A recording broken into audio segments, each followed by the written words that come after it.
Congolese Youth Channel, your home for everything Congolese. Smash that like button, share and subscribe. Devant la menace, le FPR, à peine sorti du maquis, se prépare déjà à une nouvelle guerre. Il ouvre ses rangs et recrute au Zaïre parmi la population d'origine Tutsi, mais aussi parmi les opposants à Mobutu. Il fallait que nous préagissions et nous avions déjà repéré des Zaïrois qui étaient prêts à combattre Mobutu pour nous, avec notre aide, bien sûr. En même temps qu'il prépare la guerre, Paul Kagame se rend au siège des Nations Unies pour tenter une dernière fois d'obtenir un engagement de la communauté internationale. La paix et la stabilité du Rwanda et de la région va dépendre de ce que la communauté internationale sera capable de faire et dans les délais les plus courts. Envoyer un signal ferme et fort aux criminels impunis de la région est bien évidemment la meilleure solution.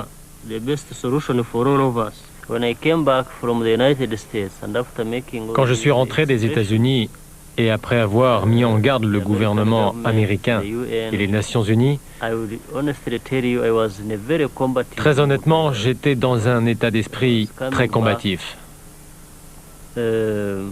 J'étais prêt à prendre toutes les mesures nécessaires pour régler la situation.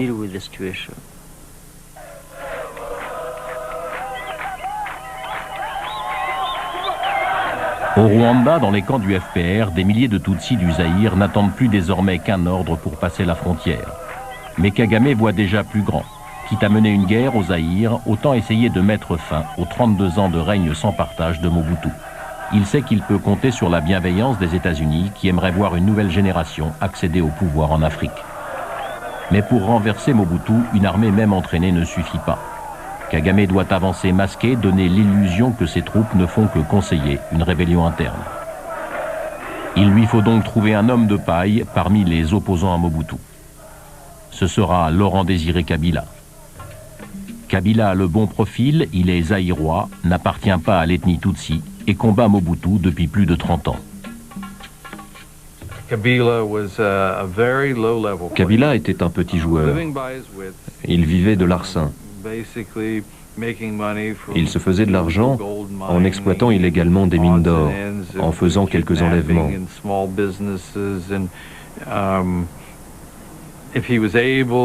Il persuadait les Chinois ou d'autres qu'il menait une révolution pour leur soutirer un peu d'argent.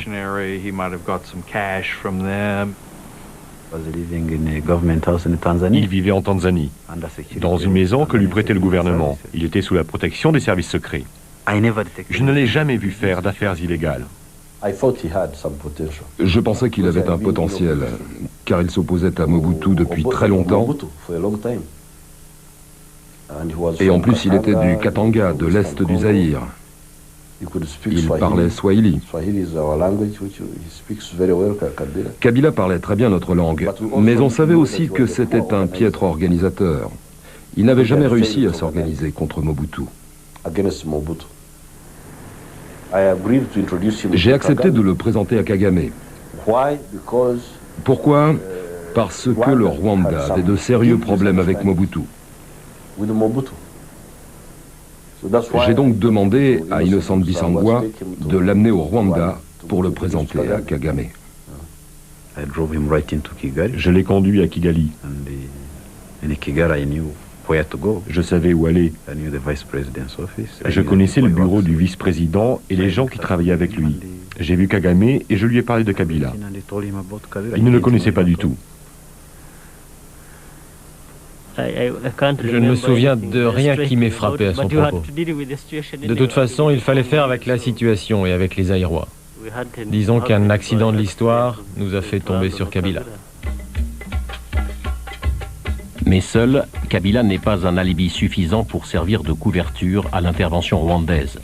Parallèlement, 3 autres opposants à Mobutu sont contactés, dont Deogracias Bouguera, un Tutsi zaïrois du Nord Kivu, créateur dans les années 1990 de l'Alliance démocratique populaire. Autour de Kabila, ces hommes vont former l'AFDL, l'Alliance démocratique pour la libération du Congo, une organisation d'opposants à Mobutu, mais dirigée en sous-main par les Rwandais. Toute l'idée était de réunir tous ces Zaïrois qui venaient d'endroits différents, avec des histoires différentes, et de trouver un moyen qu'ils fassent cause commune.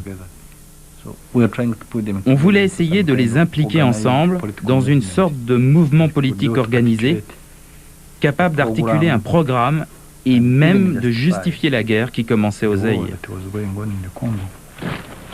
C'est un jeune officier rwandais qui est chargé des opérations militaires au sein de la FDL. James Kabarebe n'a que 25 ans lorsque les troupes du FPR prennent Kigali en 1994. Il en a 29 quand Paul Kagame lui confie la mission d'aider les fondateurs de la FDL à renverser Mobutu. Mais entre eux, ils ne se connaissaient pas. Il fallait donc qu'un Rwandais qui les connaisse soit présent à leur première rencontre pour faire les présentations. Ce jour-là, dans le bureau de James Kabarebe, je suis arrivé le premier avec mon équipe de l'ADP. Après, il y a une jupe militaire qui est arrivée avec deux hommes. D'abord, c'était Kabila. C'était la première fois que je le voyais physiquement. J'ai vu un homme qui était en sandales, un vieux, mais qui semblait boiter, avec une tête rasée. Mais je me suis dit, c'est lui, Kabila. Je les ai présentés un par un. Et j'ai introduit l'ordre du jour, c'est-à-dire la libération du Zaïre et la guerre contre Mobutu. Ils étaient contents. Je pense qu'ils étaient contents de s'être rencontrés. Chacun a commencé à parler de son expérience. Qu'est-ce qu'il a vécu comme répression, comme torture morale, civique, d'où il venait, qu'est-ce qu'il avait fait. Tandis que Kabila, il semblait être réservé. Il regardait beaucoup plus, je me souviens, parce qu'il faisait ça, il regardait le plafond là, du bureau.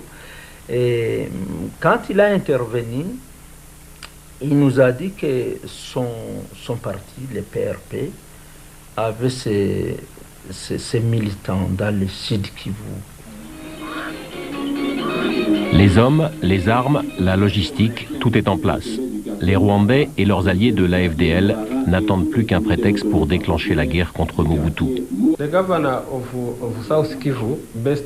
Le gouverneur du Sud Kivu, qui vivait à Bukavu, a fait une déclaration à la radio. Il donnait une semaine seulement aux Tutsis zaïrois du Sud Kivu, notamment à ceux qui vivaient dans les montagnes de Mulenge, pour quitter le pays sous peine d'être tués dans les 6 jours.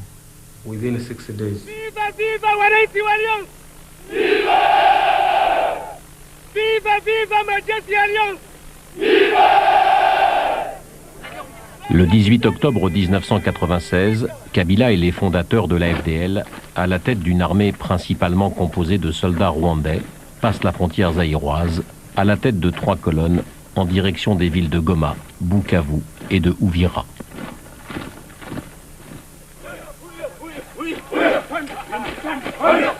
Nous sommes passés par Gisenyi pour entrer dans la ville de Goma.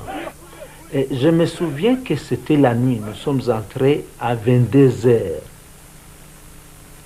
Et nous étions avec les officiers rwandais. Nous étions avec James Kabarebe.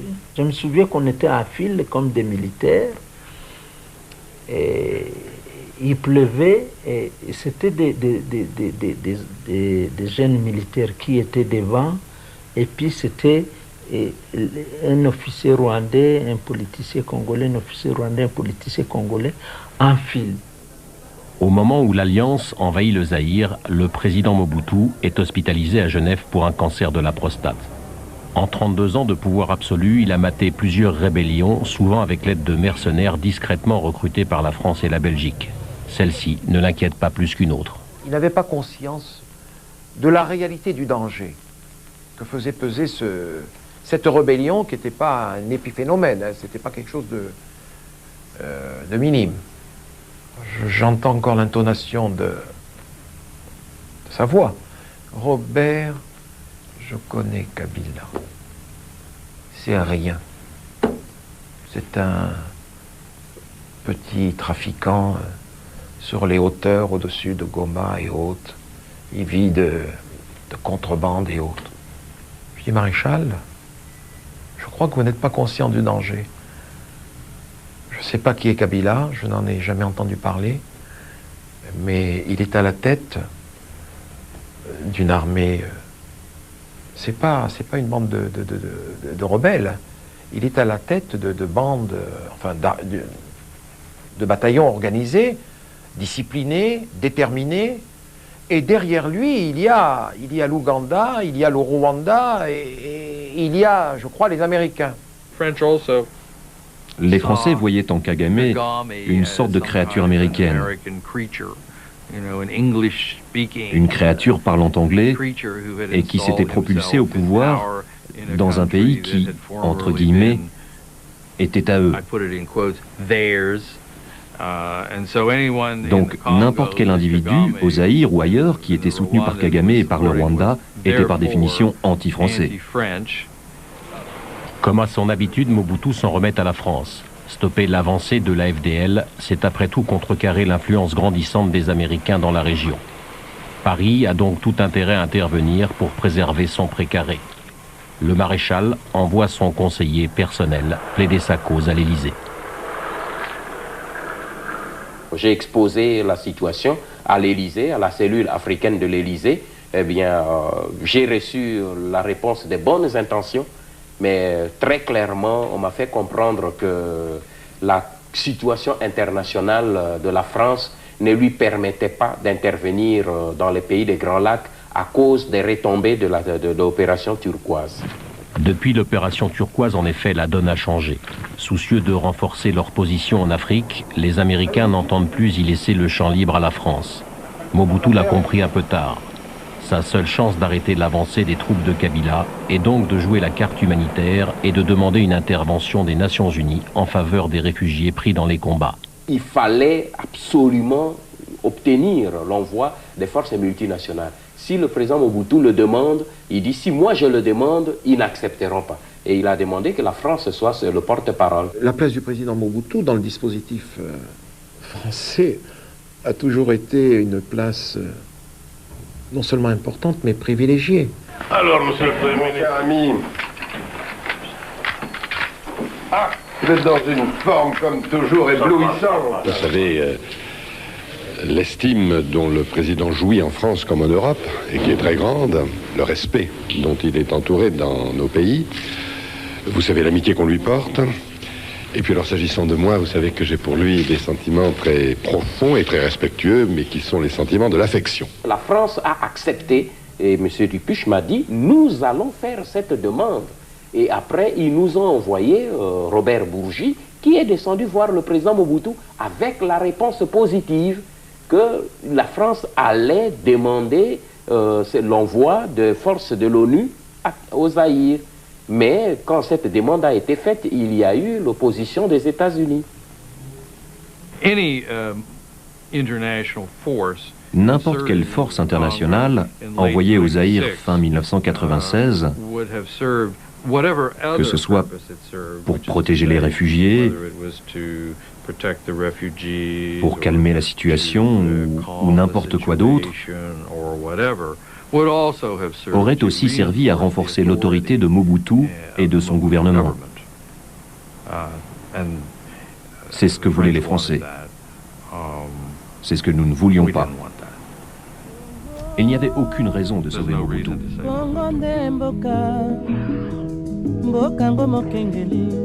mikolo tosekelaki na mosolo ya mboka Kongo ekoki tofungwani misolelo tomoni bozoba nyonso tosali.